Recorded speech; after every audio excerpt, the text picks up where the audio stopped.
7 segundos. Fue exactamente lo que bastó para borrar de la faz de la Tierra una estación ferroviaria y cambiar el curso de la guerra. Pero pocos saben que por este triunfo se tuvo que pagar con la vida de toda una batería.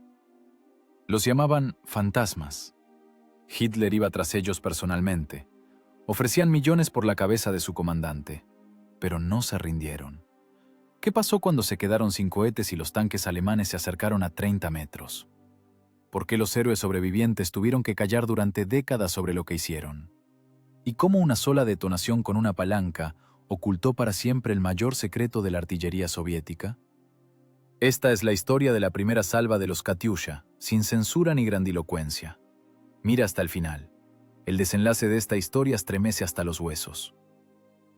Julio de 1941. El Frente Occidental deja de existir como estructura organizada. No es una retirada. Es el colapso mecánico de la maquinaria militar de un país enorme. La Wehrmacht muele divisiones hasta convertirlas en polvo. El aire pertenece a la Luftwaffe y las carreteras están atestadas de vehículos en llamas y refugiados. En este caos, donde el tiempo de vida de un pelotón de infantería se cuenta en horas, avanza una columna que no tiene derecho a existir en los informes de combate habituales. 7 camiones de 3 ejes CIS-6. A simple vista, un convoy de transporte común, cubierto con lona hasta el chasis. La lona es gruesa, polvorienta y oculta la geometría de la carga. Pero si uno se acerca, un ojo experto notará que la suspensión de los vehículos ha cedido de forma antinatural. Los resortes están arqueados en sentido contrario. El chasis soporta una carga extrema, no prevista en las instrucciones de fábrica. Bajo la lona no hay cajas de comida enlatada ni sacos con uniformes. Allí hay un secreto de estado de la más alta categoría. Allí está la muerte, empacada en acero y química. Capitán Iván Andreevich Flerov, comandante de una batería experimental separada de artillería reactiva. No es solo un oficial que lleva cañones al frente, es el operador de un prototipo. Su cargo es una función, la función de entregar, preservar y, si es necesario, destruir un artefacto que aún no tiene nombre oficial en las tropas. En los documentos figura como instalación mecanizada. Para la historia se convertirá en el BM-13. El nombramiento de Flerov no es un ascenso, es una sentencia con ejecución diferida. En el Estado Mayor de Artillería del Ejército Rojo, la conversación fue breve, seca, desprovista de toda emoción. El coronel general de artillería Voronov y el general Govorov no pronunciaron discursos sobre la defensa de la patria. Hablaron en el lenguaje de las características táctico-técnicas y los niveles de secreto. «Capitán». La voz del general sonaba sorda, opacada por el ruido del ajetreo del Estado Mayor y el sonido de los teléfonos. Recibe a su disposición una técnica que el enemigo no posee. La potencia de fuego de una sola unidad reemplaza a 3 regimientos de obuses.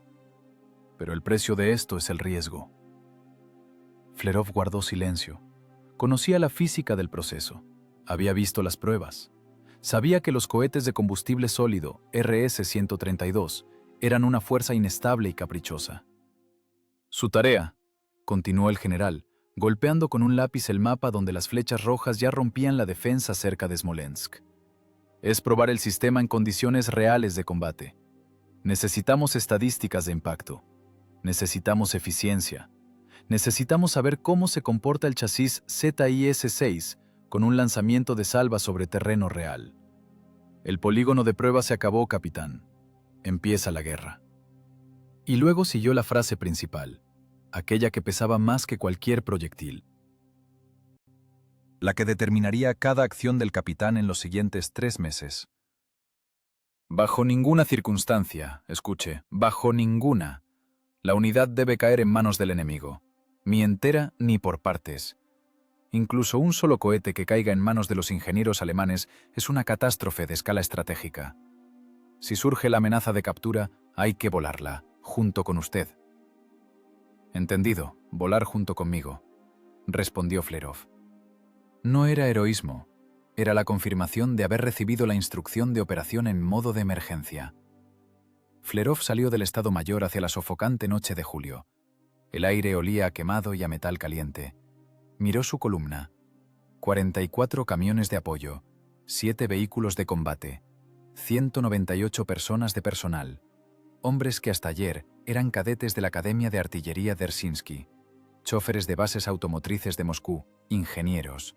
Ahora son dotaciones de combate, un organismo único que atiende 16 rieles guía en cada vehículo. Ellos aún no saben lo que transportan.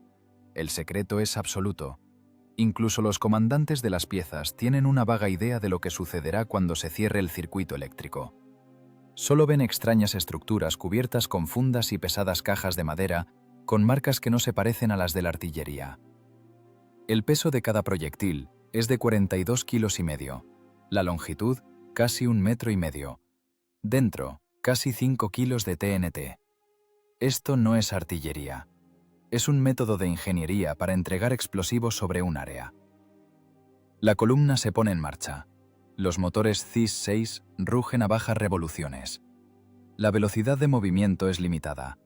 Las carreteras están destrozadas por las orugas de los tanques y los cráteres de las bombas aéreas. La sacudida es el principal enemigo. La vibración puede dañar los contactos de los detonadores eléctricos, aflojar las fijaciones de los rieles. Flerov viaja en el vehículo de cabeza. No duerme. Escucha el sonido del motor como el pulso de un enfermo.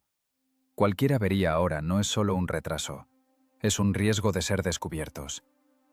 De día no se puede avanzar. La aviación alemana cuelga en el cielo las 24 horas. La rama, así llaman los soldados al avión de reconocimiento Focke-Wulf, lo ve todo. Unos camiones extraños con carrocerías largas despertarían un interés inmediato. Por eso avanzan de noche. En la oscuridad, sin faros, orientándose por las luces traseras del vehículo de adelante y las manchas blancas en los arcenes. En la cabina huele a tabaco barato, gasolina y sudor. El conductor se aferra al volante con los nudillos blancos. «Camarada capitán, se está calentando», dice con voz ronca, señalando el indicador de temperatura. «Le cuesta. 4 toneladas encima, y además la munición». «Aguanta», lanza Flerov brevemente. «Solo paramos en el bosque. En campo abierto somos blancos». Flerov piensa en la ruta. Los mapas quedan obsoletos más rápido de lo que se imprimen. Donde ayer estaba nuestra retaguardia, hoy puede haber una cuña de tanques alemanes. Casi no hay comunicación. La radio crepita con interferencias, captando fragmentos de informes de pánico. Rodeados, tanques a la izquierda, no hay municiones. En este vacío informativo, la batería de Flerov es como una aguja en un pajar que ya ha sido prendido fuego por los 4 costados. El peso de la responsabilidad presiona físicamente, no es una metáfora. El capitán siente cómo cada kilómetro lo acerca al punto de no retorno. En la carrocería lleva la llave de una nueva guerra. Si esa llave se gira correctamente, el frente tendrá una oportunidad. Si la pierde, la guerra podría prolongarse por años de sangre innecesaria. En la carrocería de uno de los vehículos de apoyo, bajo la lona, hay cajas con TNT y mecha lenta. Es la póliza de seguro del general Govorov, el medio de autodestrucción. Los tapadores dentro de la batería conocen su tarea.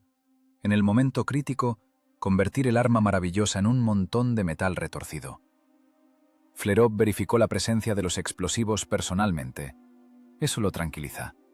La paradoja de la guerra, tener el medio para la propia muerte, da seguridad. Se acercan a Orsa, un gran nudo ferroviario, una arteria estratégica. Según inteligencia, los alemanes ya están allí. Se sienten dueños y señores. Han capturado enormes reservas, están trasladando convoyes con equipo y tropas. Están relajados. Piensan que la guerra es una marcha por buenas carreteras con pausas para el almuerzo. No saben que desde el bosque se arrastra hacia ellos una muerte de nuevo tipo. Una muerte que no silba como un proyectil común, sino que aúlla como una turbina. Parada. Zona boscosa. Flerov mira el reloj. Las manecillas marcan las 3 de la madrugada. Apagan los motores. El silencio cae sobre los oídos como algodón, pero a través de él se abre paso un zumbido lejano. Es Orsa. Es el chirrido de los acoples de los vagones, el ruido de la carga, el habla alemana. El enemigo está cerca. «Comandantes de unidades, conmigo». La voz de Flerov es baja, pero todos lo oyen. Los hombres se acercan. Rostros grises de polvo y fatiga. ojos inflamados. Hemos llegado. Misión recibida. Objetivo: estación ferroviaria de Orsha. El enemigo acumula convoyes, tropas, equipo, municiones. La densidad de objetivos es máxima. Hace una pausa, mirando a sus oficiales. Les advierto a todos. Esto es un experimento con personas vivas. No hay instrucciones de combate. Las escribiremos ahora, nosotros mismos. Ángulo de elevación, giro, dispersión, todo habrá que calcularlo sobre la marcha. Un error en los cálculos es inadmisible. Si nos pasamos, golpearemos un terreno baldío. Si nos quedamos cortos, cubriremos a los nuestros o simplemente araremos el campo. Debemos dar en el punto. Uno de los tenientes se ajusta el cinturón nerviosamente. Camarada capitán, ¿y si detona en los rieles? Flerov lo mira con una mirada pesada, sin parpadear. Significa que cumpliremos la orden de destrucción del equipo antes de tiempo. Dejen las charlas. Revisen los mecanismos de puntería, quiten las fundas, carguen las instalaciones. El grupo se dispersa. Comienza el trabajo. Trabajo duro, de hombres, con hierro. Se oye el golpe de los costados abatibles, el chirrido de los cabrestantes. Los soldados sacan los proyectiles. Son largos, depredadores, fríos. Los estabilizadores brillan tenuemente en la penumbra del amanecer. Hay que levantar cada proyectil, introducirlo con cuidado en las ranuras del riel guía, empujarlo hasta el tope, conectar los contactos. 112 veces, 112 cápsulas de fuego. Flerov mira esto y comprende. No hay vuelta atrás. No trajo aquí simplemente artillería, trajo el futuro de la guerra. Y en unas horas sabrá a qué sabe. Sabor a pólvora de cohete y ceniza. 14 de julio de 1941. El sol está en el cenit, inundando con luz ardiente las vías de la estación de Orsha. Para el ejército alemán no es solo un nudo de transporte, es un símbolo de su triunfo logístico. La estación está llena hasta el tope. Los convoyes están en varias filas, borde con borde. Aquí se ha reunido todo lo necesario para que el grupo de Ejército Centro haga el último empuje hacia Moscú. Cisternas con gasolina sintética, plataformas con nuevos tanques T3 y T4, que aún huelen a grasa de fábrica. Vagones con municiones, cuidadosamente estivadas en cajas de madera con marcas góticas negras. Los soldados alemanes se sienten aquí como en un balneario. El frente se ha alejado mucho hacia el este, el estruendo de los cañones casi no se oye. La guerra para ellos se ha convertido en un trabajo con horario. Fuman con los cuellos de las guerreras desabrochados. Se gritan entre los vagones. Escriben cartas a casa. En esas cartas hay la certeza de los vencedores. Escriben que los rusos están destrozados, que pronto desfilarán por la Plaza Roja, que para Navidad todos volverán a Baviera o Sajonia. Los oficiales de la Wehrmacht consultan sus relojes, beben café de termos y observan perezosamente el cambio de locomotoras. Les parece que la seguridad es absoluta. Nadie mira hacia el bosque que oscurece a unos kilómetros de la estación. Para ellos es solo paisaje, una pared verde en el mapa. Pero en esa pared verde ya no hay pájaros. Los ahuyentó el zumbido pesado y bajo de los motores, que de repente cesó, dando paso a un silencio tenso. 7 vehículos SIS-6, rompiendo arbustos, salieron a la posición. No es un polígono preparado con losas de hormigón. Es suelo forestal blando, raíces, musgo. La referencia topográfica se hace a ojo y por mapa. Un error en la determinación de las coordenadas de incluso 1 milímetro en el mapa dará una desviación de cientos de metros en el terreno. Las tripulaciones trabajan en silencio. Cada movimiento está pulido hasta el automatismo, pero las manos tiemblan traicioneramente. No es miedo al combate, es la adrenalina de la responsabilidad. Los comandantes de las piezas dan órdenes en susurros, como si temieran que el sonido de la voz pudiera delatar a la batería. Segundo, toma más a la izquierda. El suelo es blando, el gato se hunde. Sisea el artillero, mirando la burbuja del nivel. Los soportes traseros, gatos de tornillo, se clavan en la tierra. Es un momento crítico. Si no se fija el chasis rígidamente, al disparar el vehículo comenzará a balancearse. La dispersión de los proyectiles será catastrófica. La máquina debe volverse un monolito, crecer dentro de la tierra, convertirse en un fortín de acero. Los conductores giran las manivelas de los gatos, despellejándose las palmas. El sudor inunda los ojos, escuece en las raspaduras.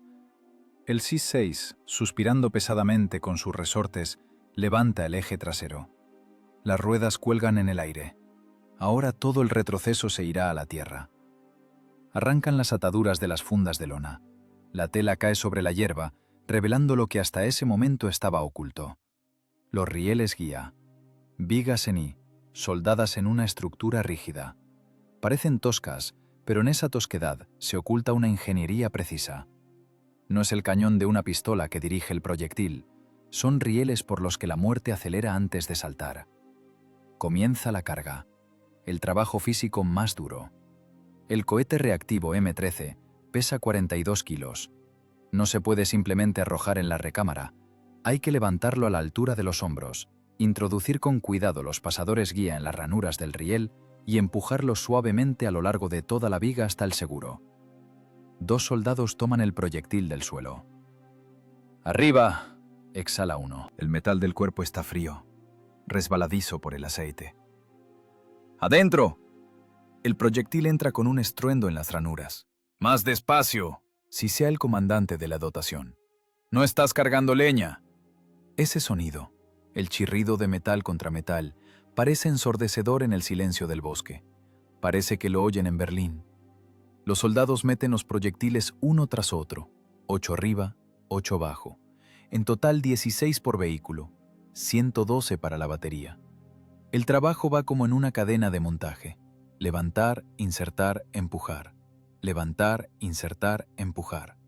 Los músculos de la espalda se entumecen, los brazos se llenan de plomo, pero no se puede parar. El tiempo juega en su contra. Mientras bregan con el hierro, la aviación alemana puede notar el brillo del metal a través de las copas de los árboles. «Verificar contactos», ordena Flerov, pasando a lo largo de la fila de vehículos. Los electricistas, las personas más importantes en este momento, conectan los cables a los detonadores. Es el sistema nervioso de la salva. El cartucho pirotécnico dentro del motor del cohete debe activarse por un impulso eléctrico. Si el contacto es malo, el cohete se quedará en el riel. Si hay un cortocircuito, saldrá antes de tiempo, quemando a la dotación. Los dedos de los electricistas están llenos de aceite y suciedad, pero trabajan con la precisión de joyeros. Los finos cables se conectan a los bornes.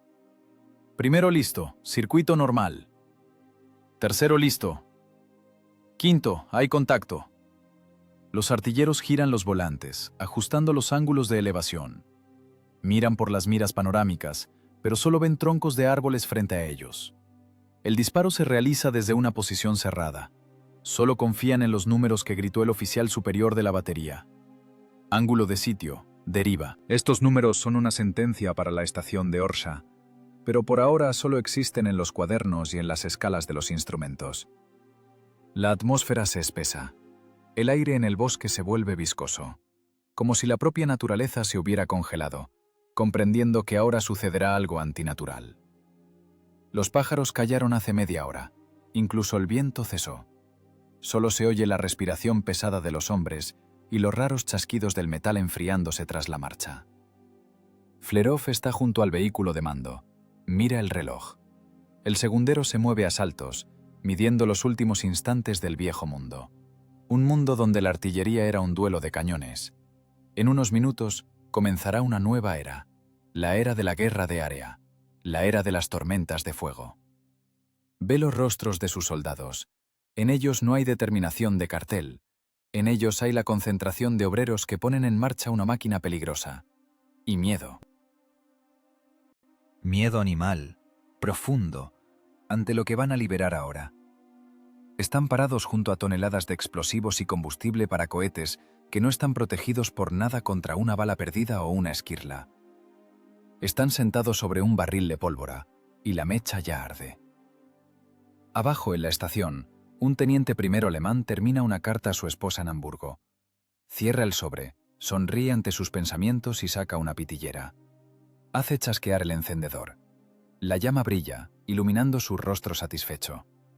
No sabe que esa diminuta llama es lo único que lo une al infierno que se avecina. Aspira, soltando el humo hacia el cielo azul. En el bosque, Flerov pone la mano en el hombro del operador de radio.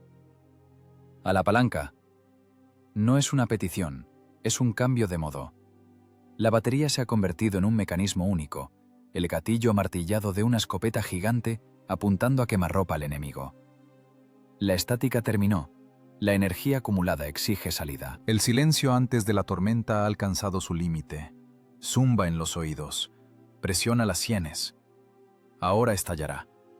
15 horas 15 minutos. El tiempo se comprime en un punto. Flerov baja la mano. No es un gesto teatral, es la señal para cerrar el circuito.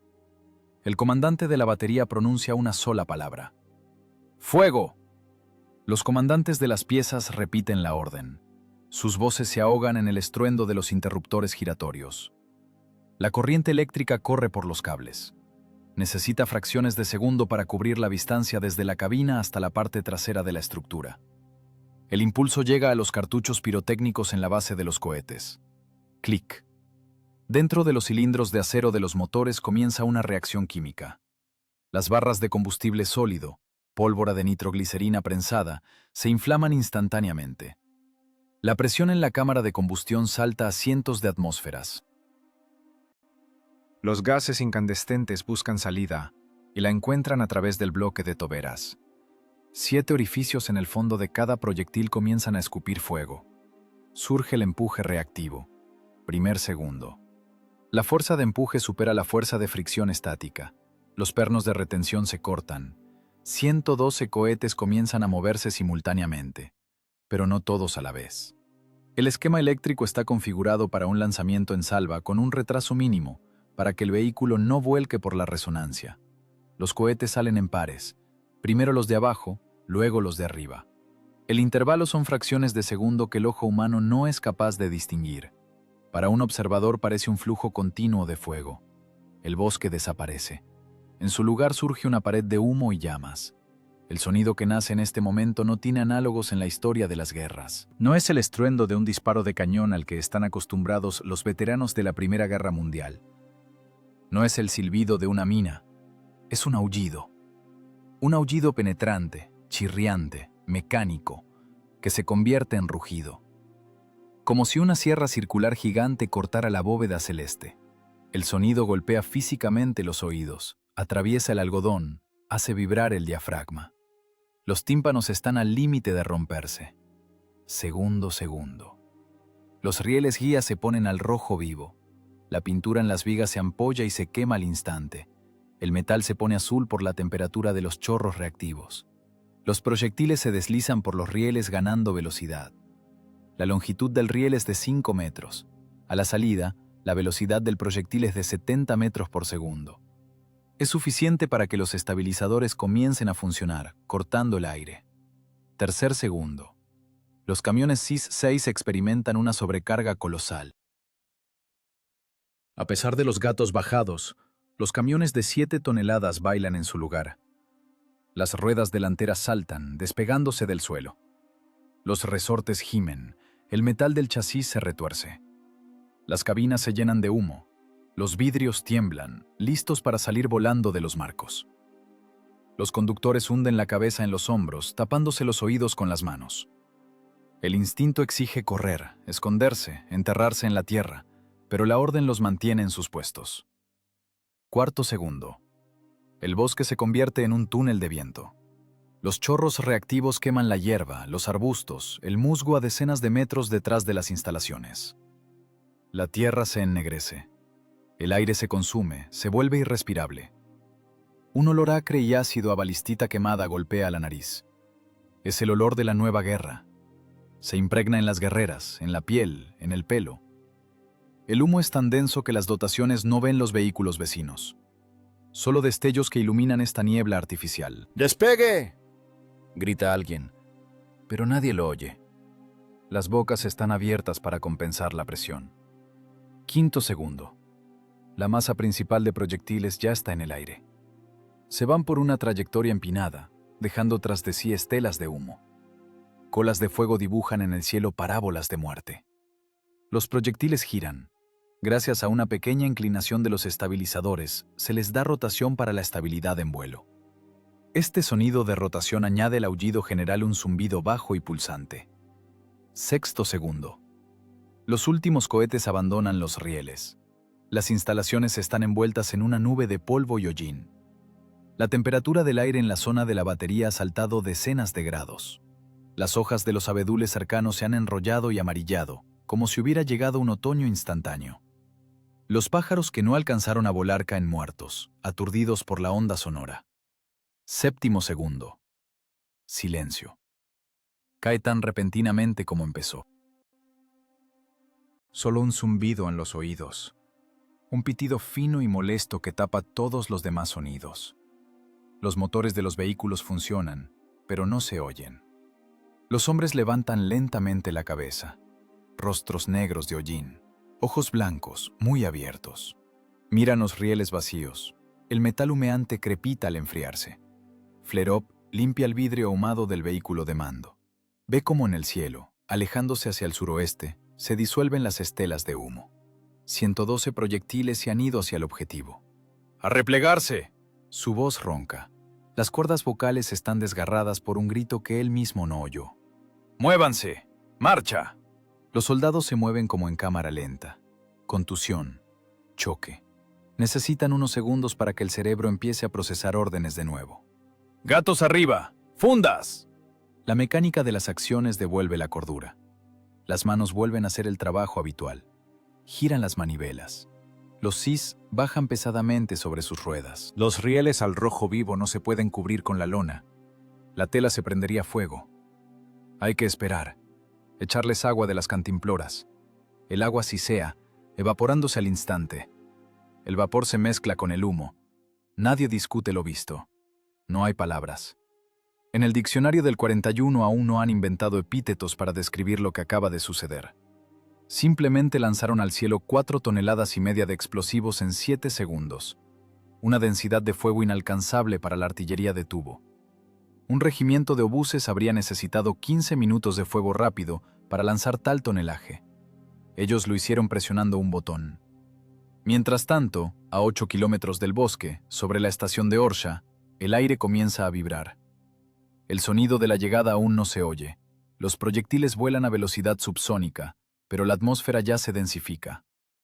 La muerte se acerca a los convoyes alemanes por una curva balística. Los artilleros antiaéreos alemanes miran al cielo, tratando de entender la fuente de ese ruido extraño y creciente, parecido a la aproximación de una tormenta. Pero el cielo está despejado, ni aviones ni nubes, solo extraños puntos negros que aumentan rápidamente de tamaño. El temporizador está en marcha, faltan instantes para tocar tierra. Los 7 segundos de lanzamiento terminaron, comienza el tiempo de destrucción. Estación de Orsha, 15 horas 15 minutos y 40 segundos. La vida del enorme nudo de transporte no se corta gradualmente, se apaga al instante, como la luz en una habitación donde rompieron la bombilla. 112 cohetes reactivos cubren un área de varias hectáreas. La dispersión en el disparo, que los artilleros de la vieja escuela consideraban un defecto, aquí se convierte en el principal factor letal.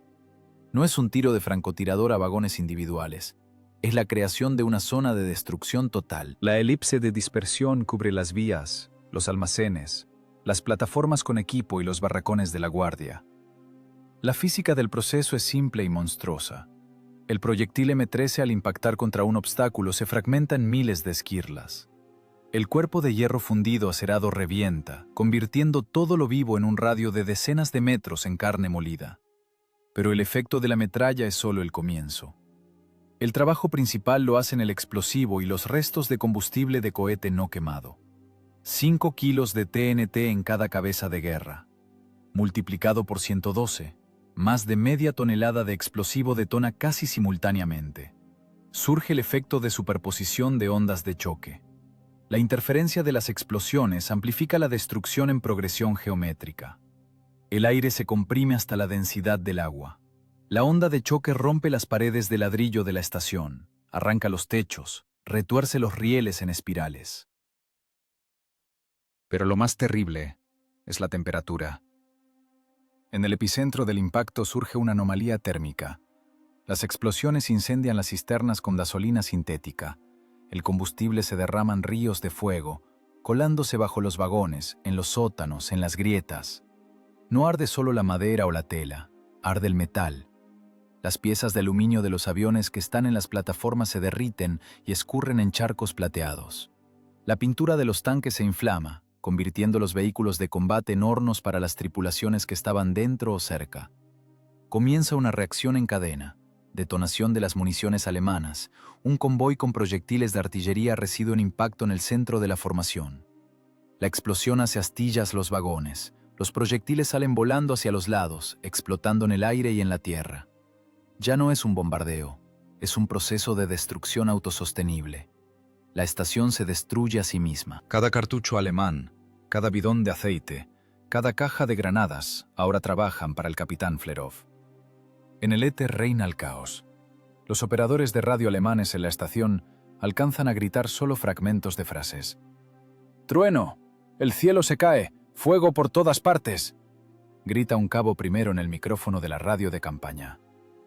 A través del crepitar de las interferencias se oye un aullido inhumano. «¡Nos quemamos! No es aviación, es...». La comunicación se corta. La antena del puesto de mando ha sido cortada por una esquirla. Los observadores de Flerov, ubicados a kilómetros de la estación, miran con binoculares. Ven como sobre el bosque se levanta un hongo de humo negro y grasiento, iluminado desde abajo por un resplandor carmesí. Hay impacto. La voz del observador es seca, desprovista de emociones. Constata un hecho. Observo múltiples detonaciones secundarias. Arden toda el área. ¿Carácter de la destrucción?, pregunta Flerov por radio. Total, camarada capitán. Eso es el infierno. El nudo ferroviario dejó de existir como unidad logística. Abajo, en el epicentro, la física vence a la biología. Los soldados de la Wehrmacht no tienen oportunidad. Los que no murieron por las esquirlas en los primeros segundos mueren por barotraumas. El brusco salto de presión revienta los pulmones. Los que estaban en refugio se asfixian. El fuego quema el oxígeno en una enorme área. La temperatura en el centro del incendio alcanza los 1000 grados. El vidrio en las ventanas de la estación no se rompe, se derrite. Las vigas de acero de los techos pierden rigidez y se derrumban, sepultando bajo ellas a personas y equipos. No es un combate. Aquí no hay enemigo al que se pueda disparar en respuesta. Los antiaéreos alemanes callan. No tienen a quién disparar. Los tanquistas no arrancan los motores. La infantería no toma posiciones de defensa. El enemigo es invisible. Llegó, golpeó y desapareció, dejando tras de sí solo fuego. El cuadro sonoro cambia. El aullido de los cohetes ha dado paso al estruendo de la munición estallando. El cañoneo no cesa ni un segundo. Revierten proyectiles en los vagones, explotan tanques de camiones. Este estruendo se oye a decenas de kilómetros. En Orsha tiembla la tierra. Los habitantes locales se esconden en los sótanos, santiguándose y pensando que ha llegado el fin del mundo. En cierto sentido tienen razón. Para la guarnición alemana de Orsha, el fin del mundo llegó hoy, 14 de julio, exactamente a las 15:15. Flerov comprende. No solo volaron la estación, cambiaron el paisaje. Donde había vías, ahora hay cráteres llenos de fuel oil ardiendo.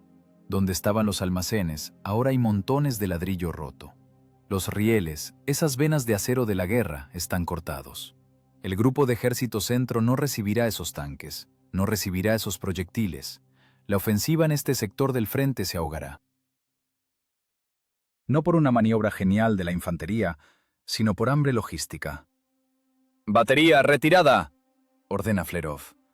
No necesita mirar los resultados. Sabe lo que hay allí. Es ingeniero. Sabe lo que hacen 56 kilos de explosivos multiplicados por velocidad y temperatura. Las dotaciones aseguran apresuradamente las fundas de marcha. El olor a quemado les llega incluso hasta aquí, a 8 kilómetros. El viento trae ceniza. Es la ceniza de la arrogancia alemana. «¡Nos vamos! ¡Rápido! Ahora reaccionarán». Flerov sabe, el shock pasará. En 1 hora, tal vez en 2, la maquinaria alemana funcionará de nuevo. Se levantarán los aviones, comenzarán a merodear los grupos de reconocimiento. Tras ellos comenzará la caza. una caza real y furiosa tras la bestia que se atrevió a morder tan dolorosamente. Pero ahora, en estos minutos, mientras arde Orsa, en los estados mayores de la Wehrmacht reina no la furia, sino el desconcierto. Los generales miran los mapas y no entienden. Los rusos no tienen tantos bombarderos para crear algo así en 5 segundos. Los rusos no tienen artillería tan pesada en esta zona. ¿Qué fue eso? En los protocolos de inspección del lugar del suceso, los expertos alemanes escribirán: daños causados por impacto de termita y alto explosivo de naturaleza desconocida. Rieles derretidos. El suelo se ha sinterizado en una masa vítrea. Buscarán fragmentos de bombas aéreas y no los encontrarán. Solo encontrarán extraños trozos retorcidos de tubos con aletas, estabilizadores deformados en los que aún se pueden leer sellos cirílicos de la fábrica. Es la prueba material de la nueva realidad. Una realidad donde la guerra dejó de ser el arte de la maniobra y se convirtió en tecnología de destrucción masiva. La columna C6 ya está en marcha. Los vehículos rugen saliendo del bosque hacia un camino rural. Son más ligeros. 4,5 toneladas de muerte quedaron allá, en la estación. Pero los camiones llevan ahora otra carga. La carga del asesinato perfecto. Flerov mira por el espejo retrovisor. Sobre el bosque cuelga una columna de humo negro que llega hasta el cielo. Es su autógrafo. El primer acto del drama ha concluido. El telón cayó, y fue de fuego. Ahora comienza el segundo acto, el acto de la supervivencia. La física de la explosión termina en el momento en que se disipa la onda de choque y se enfrían las esquirlas. Pero la psicología de la explosión en ese momento apenas comienza a funcionar. El efecto del golpe a la estación de Orsia no se puede medir solo en toneladas de carga destruida o cantidad de soldados de la Wehrmacht muertos. El daño principal no es a la logística, sino a la psique. En la maquinaria militar alemana, que funcionaba hasta este día como un reloj preciso, se rompe el resorte de la confianza. En el Estado Mayor del Grupo de Ejércitos Centro, reina una confusión inusual. Los telefonistas reciben informes que no encajan en los formularios estándar del ejército. Los oficiales de operaciones intentan poner símbolos tácticos en los mapas, pero no saben qué símbolo usar. La gendarmería de campaña informa no sobre bajas de combate, sino sobre casos de psicosis masiva entre los sobrevivientes. Soldados que pasaron por Polonia y Francia, que vieron el trabajo de la artillería pesada en Verdún o en la línea Maginot, se niegan a volver a las posiciones. Hablan de fuego celestial y picadora de carne infernal. Berlín exige explicaciones. El 15 de julio, el jefe del Estado Mayor General del Ejército de Tierra, Franz Halder, hace una anotación en su diario de servicio. Son líneas secas, pero tras ellas se oculta la ansiedad. La inteligencia alemana, famosa por su meticulosidad, pasó por alto la creación de toda una clase de armamento. En los informes figuran versiones fantásticas: cañón automático de múltiples tubos de enorme calibre, lanzallamas eléctrico, proyectiles de gas. Nadie comprende la naturaleza del arma, y esa incomprensión engendra miedo. El miedo en las trincheras tiene su propia mecánica. El bombardeo de artillería habitual tiene ritmo: disparo, silbido, explosión. Un soldado experimentado determina por el sonido el calibre y el lugar aproximado de caída. Tiene segundos para tirarse al fondo de la trinchera. Es un juego con la muerte donde hay reglas. El golpe de la batería de Flerov no tiene reglas. No hay disparo, no hay silbido. Solo hay un zumbido creciente, parecido al chirrido de tela rasgándose, y la transformación instantánea de una hectárea de tierra en una zona de destrucción térmica. Es imposible cubrirse.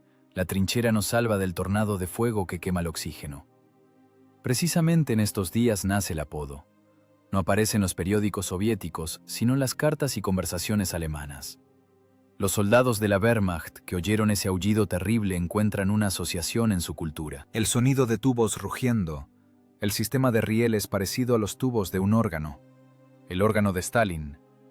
Pronuncian ese nombre no con ironía, sino con horror supersticioso. Para ellos es la música de una misa de difuntos. En un hospital de campaña cerca de Smolensk, un médico militar alemán escribe un informe al mando. Describe el carácter de las heridas de los soldados que llegan. No son las habituales heridas de metralla, son contusiones graves, roturas de tímpanos quemaduras de las vías respiratorias. Pero lo principal es el estado de los pacientes. No reaccionan a las órdenes, mirada desenfocada. Ante sonidos fuertes entran en histeria. Observamos un cuadro clínico de neurosis aguda de guerra a escala de unidades enteras. La capacidad de combate se ha perdido irremediablemente, incluso en ausencia de lesiones físicas. Los diálogos en los búnkeres alemanes cambian. Desaparece la bravuconería de las primeras semanas de guerra. Hans, ¿oíste lo que pasó en el nudo de comunicaciones? Dicen que los rusos usaron bombas de termita. No, no son bombas. Kurt estuvo allí. Dice que el cielo simplemente se cayó sobre la tierra. En 5 segundos se quemó toda la compañía de guardia. Nadie alcanzó siquiera a gritar. Simplemente desaparecieron. Solo quedaron sombras en el hormigón. Mi padre contaba sobre los ataques de gas en el año 18. Esto es peor. Del gas te puedes poner una máscara. De ese aullido no te escondes. Penetra directo en el cerebro. El mando alemán intenta luchar contra el pánico con métodos administrativos. Se emite una orden. Cualquier conversación sobre la nueva arma milagrosa de los rusos se equipara a derrotismo. Por la difusión de rumores, fusilamiento. Pero los rumores se difunden más rápido que las órdenes. Se arrastran por los cables telefónicos, se transmiten con los conductores de camiones, con los heridos evacuados a la retaguardia. El mito de la invencibilidad de la Wehrmacht muestra la primera grieta. Los soldados comprenden. Los rusos tienen algo que Alemania no tiene. La superioridad tecnológica de la que tanto se enorgullecían los alemanes ha sido puesta en duda. Mientras tanto, equipos especiales de la Abwehr peinan el terreno alrededor de Orsa. Buscan esquirlas, necesitan metal, necesitan el análisis químico del explosivo. Encuentran partes traseras deformadas de los cohetes. Ingenieros de Krupp y Rheinmetall dan vueltas en sus manos a trozos de acero toscamente procesado. Ven estabilizadores estampados, soldadura simple. Esto los impacta aún más. Es primitivo, dice uno de los expertos, examinando el bloque de toberas. Es simplemente un tubo con pólvora. Nada de mecánica de precisión, nada de óptica. Pero funciona. Le responde sombríamente el oficial de inteligencia. Funciona más eficazmente que nuestros Junkers, barato y mortal. Construimos máquinas complejas, y ellos hacen muerte masiva con tuberías de agua. El efecto psicológico se ve reforzado por el hecho de que la batería es inasible. Los alemanes llaman a Flerov el fantasma. Los golpes se dan en diferentes lugares. Hoy Orsha, mañana el cruce cerca de Rudnia, pasado mañana una concentración de tanques cerca de Yartsevo. En todas partes el mismo estilo. Aullido repentino, mar de fuego y vacío. Los soldados alemanes empiezan a temer los espacios abiertos. Miran con ansiedad cualquier bosque. En cada arbusto se les figuran las estructuras inclinadas de los rieles. Esto agota el sistema nervioso del ejército más que las marchas y los combates. La espera constante de una muerte inminente. Una muerte que no se puede prevenir. La Katyusha, así la empiezan a llamar cariñosamente los soldados del Ejército Rojo, tomando el relevo de los nombres, no tiene antídoto. Los antiaéreos son inútiles contra los cohetes. La artillería no alcanza a detectar la posición. Los tanques arden tan brillantemente como los camiones. Flerov y sus hombres aún no saben del efecto que producen. No tienen acceso a las interceptaciones alemanas. Solo ven el resplandor de los incendios y cambian apresuradamente de posición. Pero sienten el cambio en el aire. En los ojos de los infantes que encuentran su columna, aparece la esperanza. Si antes las unidades en retirada miraban todo con resignación, ahora ven fuerza. Los camiones CIS-6, sucios y polvorientos, se convierten en símbolo de retribución. «¡Denles duro, hermanos! ¡Que la tierra arda bajo sus pies!» Esos gritos acompañan a la batería en los caminos de la región de Smolensk. Pero para Flerov no es motivo de orgullo. Es un recordatorio extra del peligro. Cuanto más fuerte es el miedo del enemigo, más feroz será la caza. Hitler ordena personalmente capturar muestras de la nueva arma a cualquier precio. Se ha prometido una recompensa por la cabeza del comandante de la batería. La cruz de caballero, vacaciones, dinero. La caza comienza. Escuadrones de bombarderos en picado se elevan al cielo. En las carreteras se colocan emboscadas de saboteadores del regimiento Brandenburgo. La maquinaria alemana se reorganiza. El shock ha pasado, cediendo lugar a un odio frío y calculador. Quieren obtener esa tecnología. Quieren entender cómo los rusos lograron crear un arma del juicio final con materiales simples. Y lo principal, quieren hacer callar ese terrible órgano. El quiebre psicológico ocurrió, pero no detuvo la guerra. La hizo más cruel. Ahora es un asunto personal de cada comandante alemán destruir esos 7 vehículos que convirtieron su marcha victoriosa en una pesadilla despierta. Flerov revisa el mapa. Siguiente punto. Rudnia. Los cazadores han encontrado el rastro, pero la bestia aún es capaz de morder, y su mordida es mortal. La caza ha comenzado. Pero la bestia resultó ser más astuta que el cazador. La batería del capitán Flerov dejó de ser simplemente una unidad de artillería. Se convirtió en un fantasma. En los informes de la inteligencia alemana, 7 vehículos SIS-6 figuran en todas partes y en ninguna parte al mismo tiempo. Hoy queman un cruce cerca de Rudnia, mañana cubren una concentración de infantería cerca de Yelnya, pasado mañana los ven cerca de Roslavl. Los alemanes no pueden creer que sea la misma batería. Les parece que a los rusos les han aparecido decenas de divisiones así. Pero la división es solo una. Y su supervivencia no está asegurada por el blindaje, que no tiene, sino por la velocidad de rotación de los cigüeñales. La táctica de supervivencia es simple y cruel, como un golpe de martillo. El principio de golpea y corre llevado al absoluto. La ciencia de la artillería aquí cede lugar a la mecánica de carreras. Todo el ciclo de combate está cronometrado por segundos. Llegada a la posición, 3 minutos. Despliegue, 2 minutos. Salva, 7 segundos. Repliegue, 1 minuto. Y huida inmediata. La artillería alemana reacciona al bombardeo en promedio 10 minutos después. Es el tiempo estándar para detectar coordenadas por sonido, transmitir datos a la batería, cálculos y abrir fuego de respuesta. Flerov tiene esos 10 minutos. Si se demoran hasta el 11º, los cubrirán con un ataque de área. «Dale, preciosa, dale», susurra el conductor del tercer vehículo, hundiendo el pedal del acelerador hasta el fondo. La cabina tiembla tanto que los dientes castañean. La aguja del velocímetro tiembla en la marca de 40 km por hora. Para un camión de 3 ejes cargado en un camino rural destrozado, es una velocidad extrema. El motor ruge a altas revoluciones, la temperatura del líquido refrigerante trepa la zona roja. Los radiadores hierven. El vapor sale de debajo de los capós, pero no se puede parar. Parar es morir. Rudnia, Yelnya, Roslavl.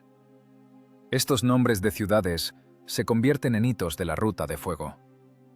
Cerca de Yelnya, la batería trabaja sobre las columnas de la Wehrmacht que avanzan. Aquí nace la Guardia Soviética, y aquí los Katyushas juegan el papel de martillo que aplana el acero alemán. Flerov no duerme durante días. Sus ojos están inflamados por el polvo y la tensión constante. Vive con el cronómetro en la mano. «¡Más rápido! ¡Mueve la columna!», grita por la ventana abierta de su auto. «¡Aire!». Aire es la principal amenaza. La Luftwaffe ha abierto una caza personal.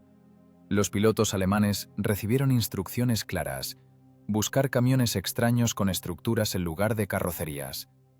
El avión de reconocimiento Focke-Wulf, esa misma rama, cuelga sobre los caminos de Smolensk constantemente. Su zumbido característico y tedioso de 2 motores agota los nervios. No ataca, mira, y tan pronto como nota la estela de polvo de una columna, llama a los bombarderos en picado. «¡Junkers!». «A las 2 en punto», grita el observador en el estribo del vehículo de cabeza. En el cielo aparecen las siluetas depredadoras de los Stuka. Entran en picada con el aullido de sirenas, destinado a paralizar la voluntad. «¡Dispérsense! ¡Al bosque!». Los vehículos salen de la carretera, rompiendo arbustos. Los pesados camiones patinan en el suelo blando. Los conductores giran los enormes volantes, tratando de meter el equipo bajo las copas salvadoras de los árboles. Las bombas caen cerca. La tierra se levanta en fuentes. Las esquirlas repiquetean en el metal, cortan ramas. Pero los vehículos están intactos. La lona, estirada sobre los rieles, salva de la detección visual. Desde el aire son simples camiones, mientras no disparen, son invisibles.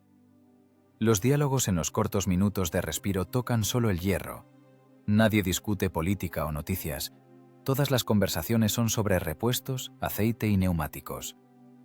Camarada capitán, el rodamiento del cubo del quinto se deshizo. Calienta que hasta brilla, informa el técnico jefe, limpiándose las manos con un trapo negro de grasa. Cámbialo. 10 minutos. No alcanzamos, el anillo se atascó. Córtalo con cincel. No tenemos tiempo para delicadezas. En 20 minutos debemos estar en la línea del cruce. Los técnicos trabajan bajo los vehículos, acostados en el barro. El aceite caliente gotea en la cara. Cambian ruedas, sueldan radiadores perforados, revisan carburadores. El SIS-6 es una máquina confiable, pero no está diseñada para tales sobrecargas. El chasis cruje por el peso de la instalación de lanzamiento.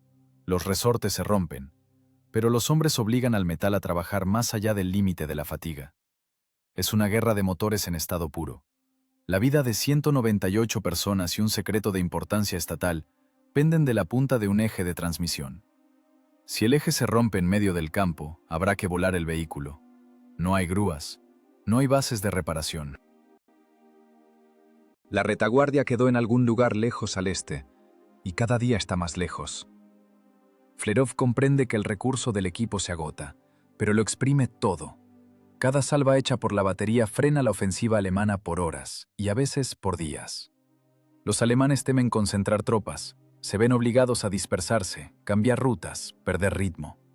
La batería fantasma se convirtió en un factor de contención estratégica. Agosto da paso a septiembre. Los caminos empeoran. El polvo se convierte en un barro pegajoso y grasiento. Comienza la temporada de lluvias, presagio del gran fango. El barro tapa las huellas de los neumáticos, se adhiere por toneladas a los guardabarros. El consumo de combustible crece catastróficamente.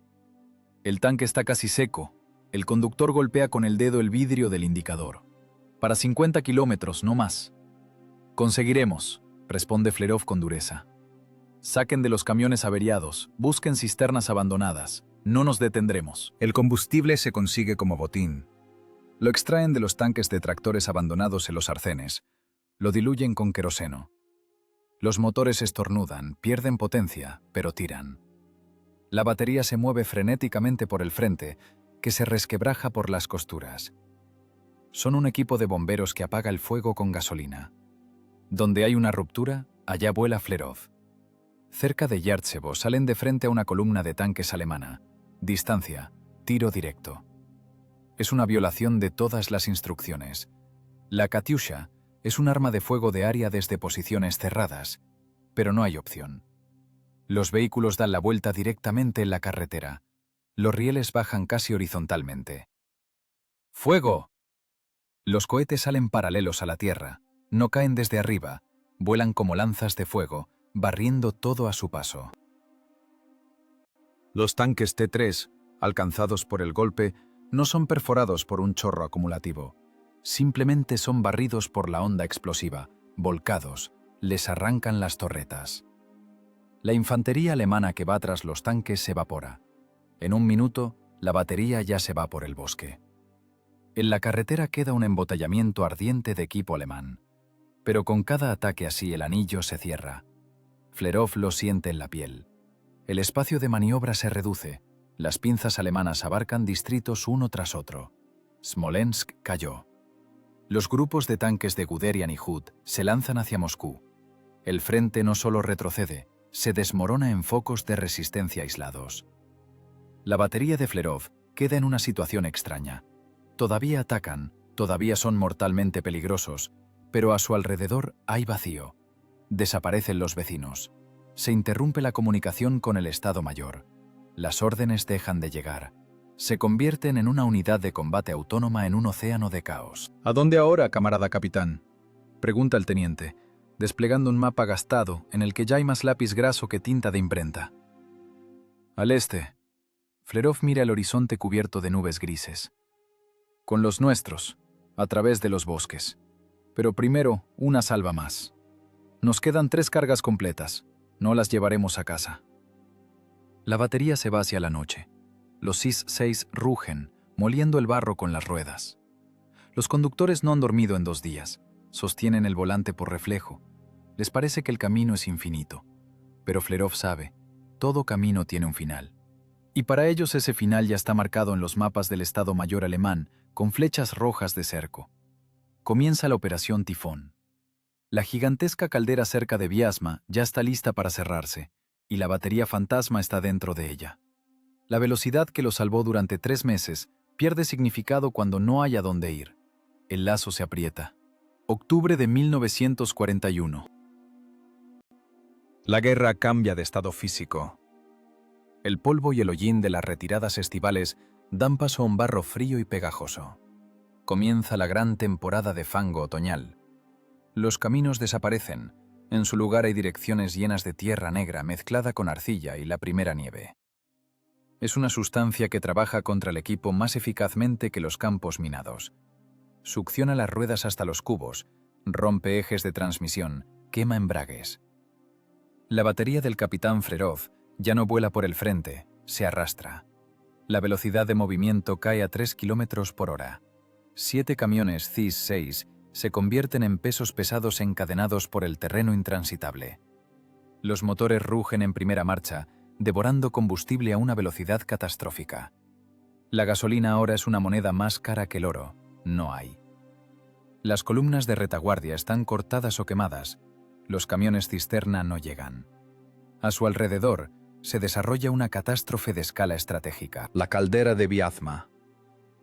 La Operación Tifón cerró la trampa. 4 ejércitos soviéticos, cientos de miles de personas, miles de unidades de equipo quedaron dentro de un saco gigante. Ya no hay línea de frente. Hay caos. Hay islas de resistencia aisladas que las cuñas de tanques alemanas rodean como el agua a las piedras, cerrando el anillo en algún lugar lejos al este, cerca de Viazma. Flerov mira el mapa. Es inútil. Las líneas rojas de defensa, dibujadas en el Estado Mayor hace una semana, ahora están profundamente en la retaguardia alemana.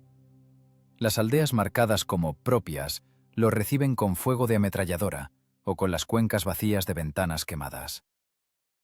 Zona de Spas de Mensk. Bosques profundos, pantanos. El único lugar donde aún se pueden esconder camiones de 7 metros. «Camarada capitán». El conductor del vehículo de cabeza sale de la cabina. Se tambalea de fatiga. Su abrigo está cubierto de una costra de barro que ya se congeló y cruje al moverse. «Nos paramos». «¿Qué?». Flerov salta al suelo. Las botas se hunden de inmediato en el fango hasta los tobillos. El segundo y el cuarto, secos, tanques vacíos. La bomba agarra aire. Es una sentencia. El equipo sin combustible es peso muerto. 4 toneladas de metal de alta tecnología se convierten en un monumento en un camino forestal. Flerov se acerca a los vehículos. Los soldados están en silencio, cabizbajos. Han empujado estos camiones los últimos 5 kilómetros. Han puesto leña, cortado ramas. Ellos mismos se han enganchado a los cables. Pero la física es implacable. El motor de 6 cilindros del SIS requiere alimento. Con voluntad y fuerza muscular no funciona. «Sacar de los demás», ordena Flerov. Voz ronca, resfriada. «Dejar en cada uno 10 litros. El resto al de cabeza y al de cola. Premolcaremos». «Iván Andreevich», el teniente técnico lo mira con desesperación. «Quemaremos el embrague. Están cargados. El suelo es gelatina. Un motor no tirará de 2». «Tirará», corta el capitán. «O tira, o nos quedamos aquí». Y no podemos quedarnos. Los alemanes están a 5 kilómetros. Van por el terraplén. Oímos sus motores. Comienza el tortuoso procedimiento de transfusión de sangre. Sangre de guerra. Los restos de gasolina se extraen en cubos. Se filtran a través de trapos para que la suciedad no tape los inyectores. Cada gota cuenta. En el bosque hay silencio. Un silencio aterrador. El cañoneo retumba en algún lugar lejos, por el perímetro de la caldera. Aquí, en el centro, hay vacío. Pero es un vacío engañoso. El bosque está infestado de saboteadores, motociclistas alemanes, reconocimiento. El aire está impregnado de la sensación de estar acorralados. Los hombres se caen de cansancio. Dormir es un lujo que no han visto en 3 días. La gente duerme caminando, sujetándose de los costados de los vehículos. Las alucinaciones se vuelven norma. A alguien le parece oír el ruido de un tren, a otro la voz de su esposa. Pero es el viento en las copas de los abetos y la sangre golpeando en las sienes. Flerov no tiene derecho a alucinaciones. En su cabeza tiene una calculadora. Resto de munición, poco. Combustible, para 30 kilómetros máximo. Comida, pan seco y agua del pantano. Enemigo, por todas partes. La inteligencia que regresó hace 1 hora informó. El camino a Yukhnov está cortado, tanques con cruces, muchos. En el cruce cerca de Snamenka hay un puesto de control, barrera, nidos de ametralladora. El anillo se cerró. No están simplemente rodeados, están en una jaula cuyos barrotes están hechos de blindaje y fuego. La situación cambia la psicología. Cuando eres cazador, eres audaz. Cuando eres presa, estás concentrado y furioso. Pero cuando eres una presa que carga con un secreto de importancia estatal, te conviertes en rehén. Flerov mira las instalaciones. Bajo la lona están los rieles. Si los alemanes los capturan, los ingenieros del Reich desmontarán cada tornillo. En un mes, la Wehrmacht tendrá sus propios órganos, y entonces Moscú arderá. Ese pensamiento pesa más que el cansancio. La responsabilidad presiona los hombros como una losa de hormigón. No puede abandonar los vehículos. No puede quemarlos así nomás, mientras haya una sola oportunidad de romper el cerco. Pero llevarlos más lejos se vuelve imposible.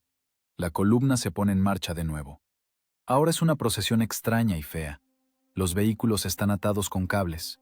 Los delanteros aúllan con esfuerzo, patinando, arrastrando los traseros. Las ruedas giran lanzando terrones de barro, pero casi no hay agarre al suelo. Velocidad, 1 kilómetro por hora. Un peatón los adelantaría caminando. Pero avanzan hacia el sonido del cañoneo, porque allí están los suyos. O estaban los suyos. Anochece. La noche de octubre cae rápido. La oscuridad se convierte en aliada, ocultándolos de la aviación, pero en enemiga para los conductores. No se pueden encender los faros. Se orientan por el oído y por los troncos blancos de los abedules a lo largo del sendero. «Camarada capitán», susurro del operador de radio. «El éter está lleno de habla alemana. Están cerca, muy cerca. Hablan en texto abierto.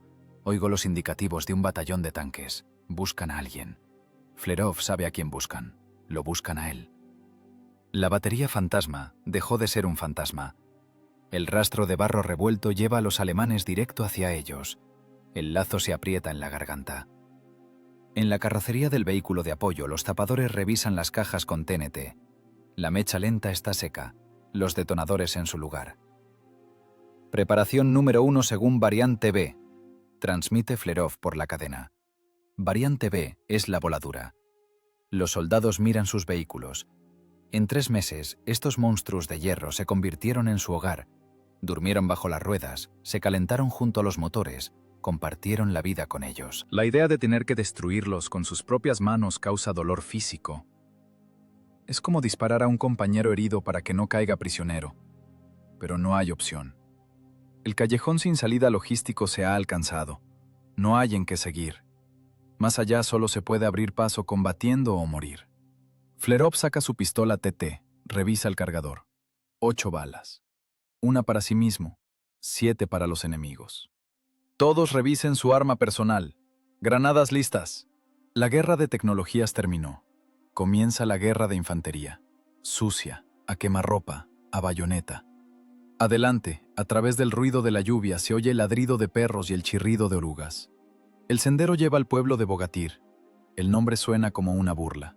Aquí, junto a este héroe, se decidirá el destino de la primera arma reactiva del mundo. El temporizador, iniciado en julio, cuenta las últimas horas. Pantano cerca del pueblo de Bogatir, 6 de octubre de 1941. Coordenadas del punto final de la ruta. No hay más camino. Más allá solo hay ciénaga, rodeada por cuñas de tanques alemanas. La física de la guerra aquí choca con un callejón sin salida geográfico. La batería, que pasó por la retaguardia enemiga cientos de kilómetros, se detuvo. Motores apagados. En los tanques vacío. Los últimos litros de combustible, extraídos de todos los recipientes, se echaron en el vehículo de cabeza. Pero eso no basta para romper el cerco. 7 camiones CIS-6 están parados en un bosque de álamos ralos, inclinados pesadamente sobre el suelo blando. Parecen bestias acorraladas a las que les fallaron las patas. El metal se enfría, emitiendo chasquidos silenciosos. Esos sonidos parecen ensordecedores en el silencio nocturno. El capitán Flerov recorre la columna. No revisa el camuflaje, ya no importa. Revisa la preparación para la muerte. No de las personas, del equipo. Evalúa la situación fríamente, como una tarea de ingeniería de suma cero. Dado. 7 instalaciones secretas. Condiciones. Cerco total. Falta de suministros. Superioridad numérica del enemigo 50-1. Tarea. Excluir que la tecnología caiga en manos del enemigo. Solución. Destrucción térmica y mecánica completa de la parte material. Esta decisión es más difícil que la orden de abrir fuego contra personas vivas. En 3 meses, estos vehículos se convirtieron en una extensión de los cuerpos de los artilleros. Las tripulaciones se fusionaron con los mecanismos. Conocían cada tornillo, cada chirrido de resorte. Destruir la instalación es como matar a un hijo propio para que no se lo lleven los lobos. Pero la instrucción de la Dirección Principal de Artillería no deja lugar al sentimentalismo. Punto 1. Mantener el secreto. Punto 2. A cualquier precio. La vida del personal en esta ecuación es una variable. El secreto del cohete reactivo es una constante. A los comandantes de dotación. La voz de Flerov suena sorda, como si viniera de bajo tierra. Proceder al minado. Variante de destrucción total. La gente se paraliza. Nadie vuelve a preguntar. Todos sabían que este momento llegaría, pero cada uno esperaba un milagro. El milagro no ocurrió. Ocurrió la guerra. Los zapadores sacan de las cajas los bloques de TNT. Barras amarillentas de explosivo, parecidas al jabón de lavar. Son frías y pesadas. ¿Dónde colocamos, camarada capitán?, pregunta el sargento, aunque sabe la respuesta. Solo necesita oír la voz del comandante para callar su propio miedo. En la recámara, bajo el mecanismo de giro, y en los bloques de cilindros de los motores. Los vehículos no deben poder ser restaurados, ni siquiera como chatarra. Entendido. Comienza el terrible trabajo. Los soldados se meten bajo la lona, pasan las manos por el entramado de vigas. Fijan el explosivo a los nodos más vulnerables. Los cables de los detonadores se extienden como serpientes negras por el barro, tejiéndose en una red única de muerte. Cada conexión se revisa 2 veces. No debe haber fallos.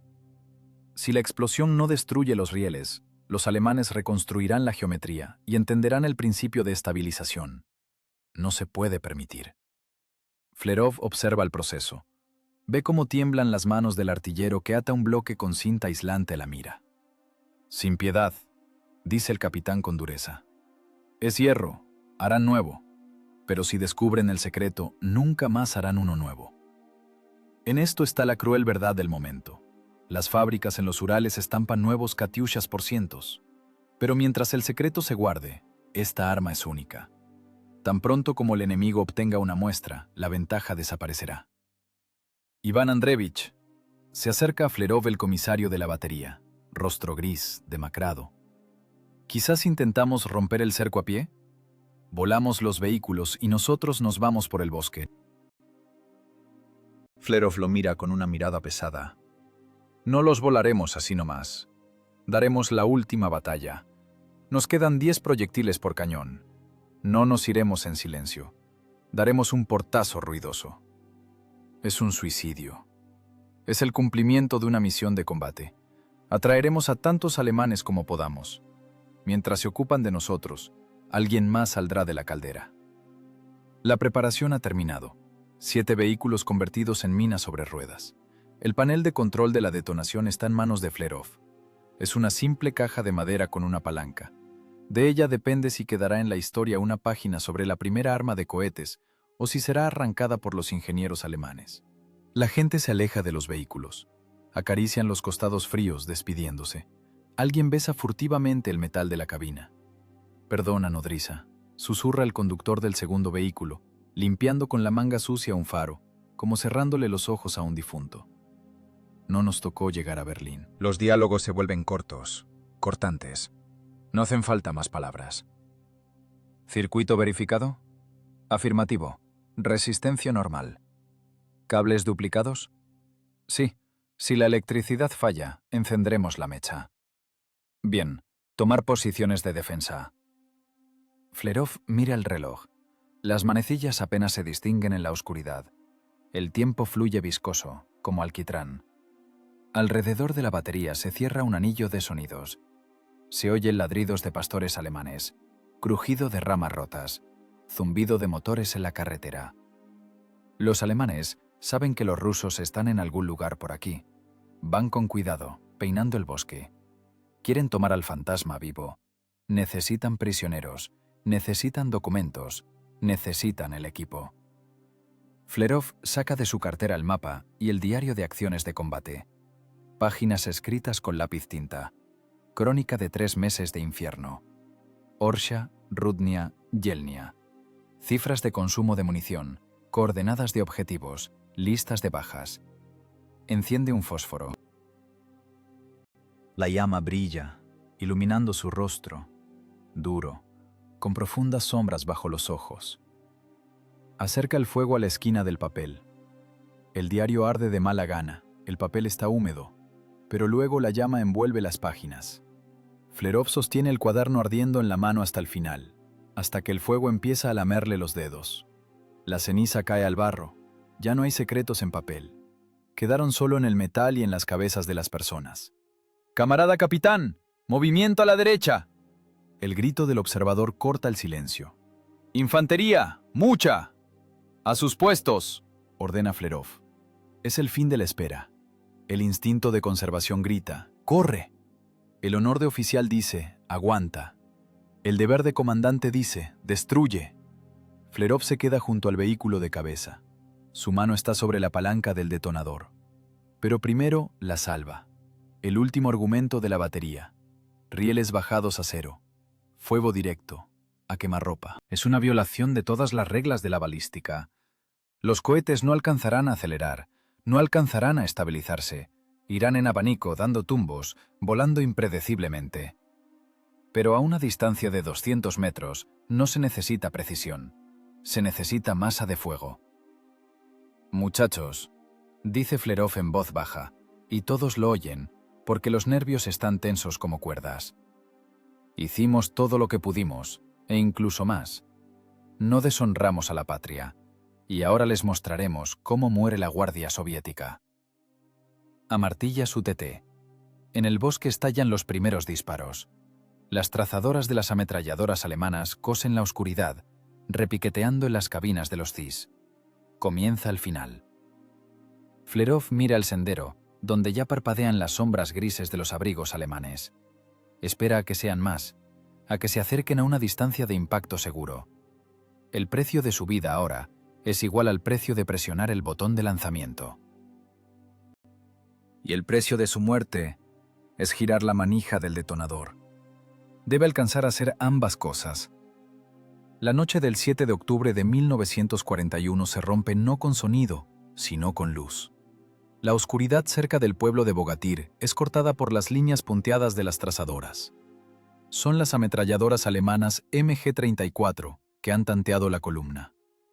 Las ráfagas golpean en abanico, cortando las ramas de los álamos, repiqueteando en el metal de las cabinas, clavándose en la tierra mojada. La distancia se reduce con cada segundo, 200 metros, 150. Los destellos de los disparos arrancan de la oscuridad figuras grises que corren de árbol en árbol. Son muchos. No es una patrulla de reconocimiento.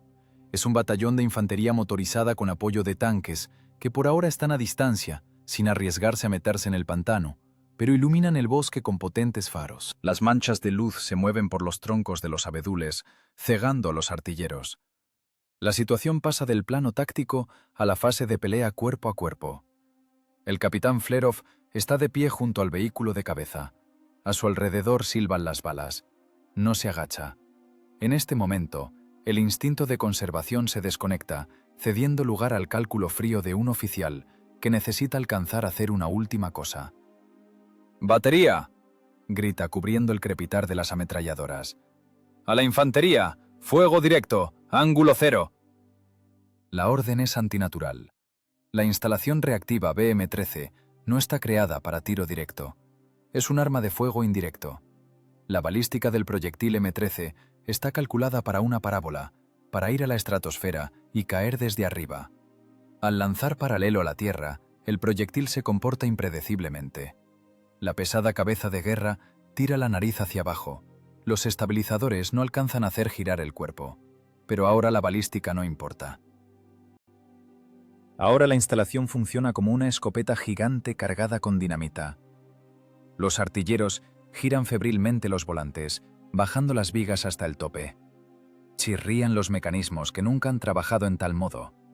Los rieles miran a quemarropa a la ola gris que se viene encima. ¡Primero listo! ¡Tercero listo! Los soldados alemanes ven esas siluetas de camiones, entienden qué tienen delante. Gritos de «Katyusha» y «Achtung» se mezclan con disparos desordenados. Intentan suprimir a las dotaciones con fuego de armas ligeras antes de que alcancen a apretar el gatillo. Las balas tamborilean en los tubos de los rieles sacando chispas. Uno de los soldados junto al segundo vehículo cae, abatido por una ráfaga, pero su lugar es ocupado inmediatamente por otro. La palanca debe ser girada. ¡Fuego! Flerov corta el aire con la mano. El bosque se ilumina con un destello, brillante como un arco de soldadura. Una salva de fuego directo en el bosque es el apocalipsis en un espacio cerrado. Los cohetes salen de los rieles, pero no se van al cielo. Pasan volando sobre la misma tierra, a una altura de 1,5 metros o 2. Las colas de fuego de los chorros reactivos queman los arbustos, la hierba y el aire. El estruendo es tal que a la gente le sale sangre de los oídos. Pero lo más terrible sucede adelante. Los proyectiles, sin haber alcanzado a ganar altura, se estrellan contra los troncos de los árboles, contra la tierra, contra las cadenas de la infantería que avanza. Explotan casi instantáneamente. El efecto de metralla se amplifica por los rebotes en la tierra congelada y los troncos. Las esquirlas vuelan horizontalmente, barriendo todo lo vivo. La onda explosiva en el bosque no se disipa, pasea entre los árboles, rompiéndolos como fósforos. Pinos centenarios caen, bloqueando los sectores de tiro, aplastando a propios y extraños. Restos de cohetes ardiendo, trozos de metal al rojo vivo, terrones de tierra. Todo esto se convierte en un tornado que se lanza al encuentro de los alemanes. La ataque se ahoga en sangre y fuego. La infantería alemana atrapada bajo esta salva de dagas simplemente deja de existir físicamente. Los que estaban más lejos son aplastados contra el barro por la onda de choque, aturdidos, cegados. Los faros de los tanques están rotos por las esquirlas. En el bosque reina el caos. Los gritos de los heridos se ahogan en el crujido de los árboles ardiendo. Eran los últimos proyectiles. No hay más que cargar. Las cajas están vacías. ¡Retirada! La voz de Flerov ronca. ¡Todos al bosque! ¡En grupos de 3! ¡Con los nuestros! Los soldados dudan. Miran al comandante. Ven que no piensa correr. Está de pie junto al panel de detonación, apretando en la mano la empuñadura de Bonita. «Iván Andreevich», grita alguien desde la oscuridad. «Vámonos juntos». «Cumplir la orden», ruge Flerov como nunca había gritado. «Yo cubro. Váyanse, maldita sea. Salven a la gente. Los vehículos son mi problema». Él entiende. Alguien debe quedarse. La máquina explosora no es un temporizador automático. Es un accionamiento manual. Los cables pueden ser cortados por una esquirla. El detonador puede no funcionar. Hay que controlar el proceso hasta el final. Hay que asegurarse de que cada bloque de TNT colocado en los motores y recámaras detone. Si un solo vehículo sobrevive, todo el sacrificio será en vano. Los artilleros comienzan la retirada. Desaparecen en la espesura, llevándose a los heridos, mirando hacia atrás a las siluetas negras de los camiones que aún humean tras la salva. Flerov se queda solo, o mejor dicho, no del todo solo. Junto a él, 7 soldados que se negaron a irse. Han tomado posiciones alrededor del vehículo de cabeza con rifles y granadas. Es su guardia personal. Entienden sin palabras. El comandante no se irá, y ellos no lo abandonarán. Los alemanes vuelven en sí. El shock del golpe de cohetes pasa. Los oficiales de la Wehrmacht levantan a patadas a los soldados sobrevivientes. Los tanques comienzan a moverse, rompiendo la maleza. El chirrido de las orugas se acerca. Ahora no dispararán. Quieren tomar la batería entera. Ven que los cohetes se acabaron. Van a tomar trofeos. Flerov revisa los cables. El aislamiento está roto en algunos lugares, pero los hilos están enteros. Siente la superficie fría de la máquina bajo los dedos. Es la última palanca que puede controlar en esta vida. A su alrededor se cierra el anillo de enemigos. Ve sus caras en los reflejos del incendio. Ya están cerca, a 30 metros. Se oye el habla alemana. «Russen, ergebt euch!» Rusos, ríndanse. «Nicht schießen, das Gerät muss intakt sein!» No disparen, el aparato debe estar intacto. Flerov sonríe con sarcasmo. La sonrisa sale terrible, como un esguince. No se hace ilusiones. Sabe lo que le espera si levanta las manos. Interrogatorios, torturas, campo de concentración. Y la vergüenza del hombre que entregó al enemigo el arma principal del país. Pero eso no pasará. Desvía la mirada hacia sus vehículos. 7 Katyushas. 7 notas de su última sinfonía. Ahora tocarán el acorde final. En el bolsillo de la guerrera hay una carta a su esposa que escribió en julio. Sabe que nunca será enviada. Arderá junto con él. Pero eso no importa. Importa lo que va a hacer ahora. Deja que se acerquen. Más cerca. Que lleguen pegado a los vehículos. Que se alegren de haber capturado el arma legendaria. Que extiendan las manos hacia el metal. Los soldados a su alrededor abren fuego esporádico, ahorrando munición. Los chasquidos de los rifles se ahogan en el ruido de los motores de los tanques. Un tanque alemán T3 sale al claro, cerniéndose sobre la posición. Su cañón mira directo al vehículo de Flerov. El tiempo se acabó. El capitán Iván Flerov inhala profundamente el aire que huele a quemado, a pólvora y a bosque mojado. Aire de la patria. Sus dedos se aprietan en la empuñadura. No es el fin. Es el paso a la eternidad. Impulso. La corriente eléctrica llega a los detonadores más rápido de lo que la señal nerviosa del miedo llega al cerebro. La mano del capitán Flerov, que giró la empuñadura de ebonita de la máquina, pone un punto en la historia de la primera batería experimental separada. La explosión de 7 vehículos, rellenos de TNT y restos de combustible de cohetes, se funde en un solo golpe monstruoso. No es un efecto pirotécnico, es el trabajo bruto de un explosivo rompedor. Los bloques de TNT colocados en los bloques de cilindros rompen el hierro fundido de los motores en migajas. Las recámaras de las instalaciones, esos mismos mecanismos secretos de puntería y cierres eléctricos, se convierten en trozos de metal sin forma. Los rieles guía, las flautas de este órgano mortal, se retuercen, se rompen y se atan en nudos. La geometría del artefacto BM-13 está destruida. Reconstruir los planos a partir de estos escombros es imposible. La tarea de ingeniería se ha cumplido por el método de aniquilación del objeto. La onda explosiva barre todo en un radio de 50 metros. Los soldados alemanes que ya celebraban la captura del trofeo reciben un golpe de martillo de presión de aire. El tanque T3, que estaba demasiado cerca, pierde una oruga, arrancada por un pesado fragmento del chasis del camión CIS-6. El combustible y aceite ardiendo salen volando en abanico, incendiando el bosque. El pueblo de Bogatir se ilumina con una luz más brillante que el sol del mediodía. En esa luz desaparece el capitán Iván Andreevich Flerov. No encontrarán su cuerpo. Se convirtió en parte de esa explosión, se disolvió en el fuego, al igual que sus amados vehículos. No simplemente murió. Pasó al estado de leyenda, pagando por el secreto con su vida biológica. Llega el silencio, pero es otro silencio, muerto, zumbante, con olor a goma quemada y muerte. Los ingenieros alemanes que lleguen al lugar por la mañana encontrarán solo montones de chatarra retorcida.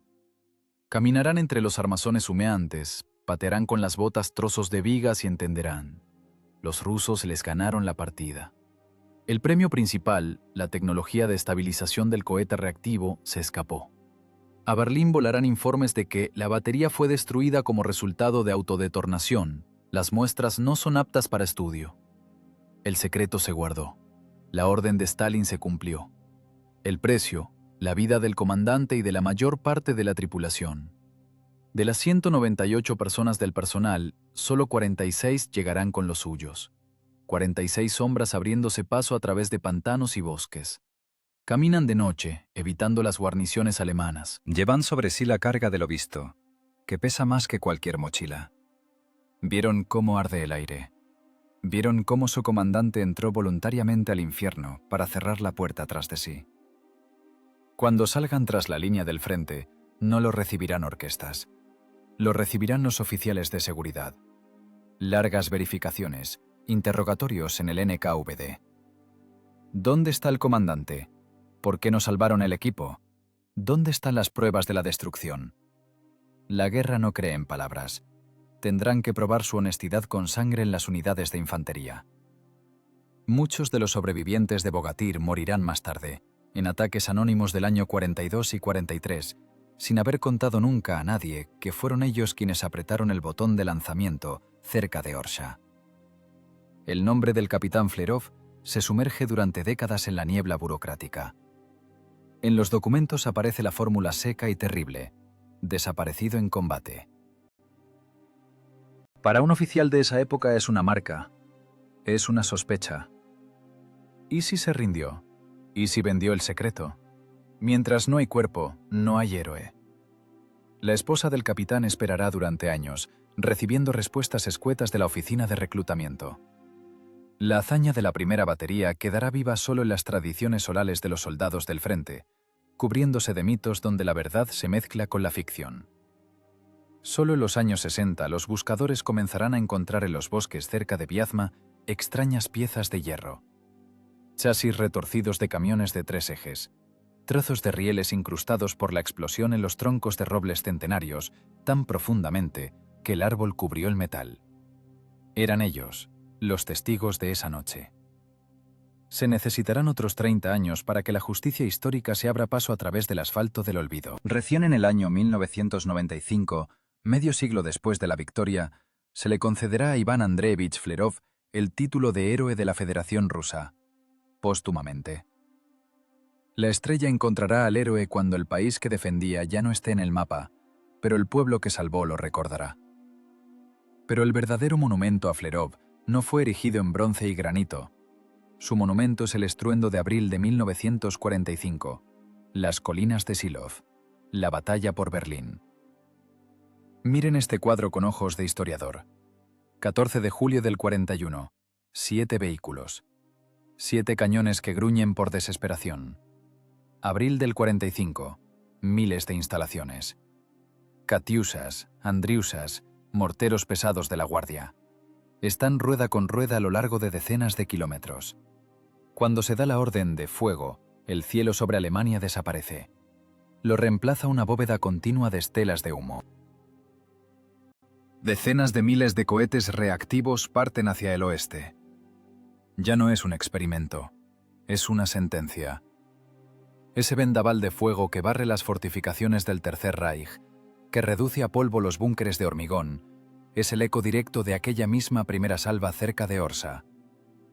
Esos 7 segundos en julio del 41 iniciaron una reacción en cadena que terminó solo en Berlín. Los alemanes que escuchaban con horror el aullido de los órganos de Stalin en las calles de su capital cosechaban los frutos de lo que sembró un modesto capitán con gafas que se voló a sí mismo en los pantanos de Smolensk. No dejó que robaran la tecnología. Le dio tiempo a su país para aprender a hacer esas máquinas por miles. Ganó tiempo, el recurso más valioso de la guerra. La historia de la primera batería no es un cuento de salvación milagrosa, es una realidad dura y sangrienta sobre el profesionalismo. Sobre que el heroísmo no es una pose pintoresca en un cartel. El heroísmo es un trabajo sucio y pesado. Es la capacidad de calcular una trayectoria cuando las manos tiemblan de hambre. Es la capacidad de reparar un motor en el barro helado. Es la capacidad de tomar la decisión de destruir la obra de toda tu vida por un objetivo superior. Flerov y sus 198 soldados no soñaban con la gloria. Simplemente sostenían el cielo sobre sus hombros mientras los demás se retiraban. Y cuando el cielo empezó a caer, se quemaron para sostenerlo un instante más. Hoy, cuando vemos los desfiles de los sistemas Grad, Huracán, Tornado, Debemos ver tras su poder la sombra de esos 7 camiones de lona CIS-6. Toda la artillería reactiva moderna se levanta sobre los cimientos mezclados con ceniza cerca del pueblo de Bogatir. Mientras recordemos ese sonido, el chirrido del aire rasgado y el aullido de turbinas, seguiremos siendo una nación que no se puede quebrar. Porque en nuestra memoria genética está cosido el código del capitán Flerov. El enemigo no pasará. Y si pasa, será solo a través de nuestras cenizas. Y esas cenizas siempre quemarán los pies de los invasores.